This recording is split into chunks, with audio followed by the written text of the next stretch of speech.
The National Weather Service in Sterling, Virginia has issued a special marine warning for Chesapeake Bay from Pools Island to Sandy Point, Maryland. Chesapeake Bay from Sandy Point to North Beach, Maryland. Chesapeake Bay north of Pools Island, Maryland. Chester River to Queenstown, Maryland. Eastern Bay, Patapsco River including Baltimore Harbor until 6:15 p.m. At 4:38 p.m., a strong thunderstorm was located over Dobbins Island, moving east at 25 knots.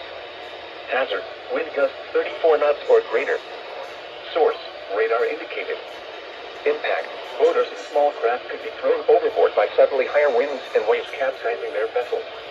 Locations impacted include Fort Smallwood State Park, Pinehurst, Kent Narrows Bridge, North Point State Park, Park Miller Island, Magazine River, Chester River, Gibson Island, Bodkin Point, Tilchester Beach, Pools Island, Greenberry Point, Love Point, Naval Academy, Sandy Point State Park, Baltimore Light, Severn River, Mattapique, Chesapeake Bay Bridge, and 7-foot Knoll. Move to safe harbor immediately as gusty winds and high waves are expected.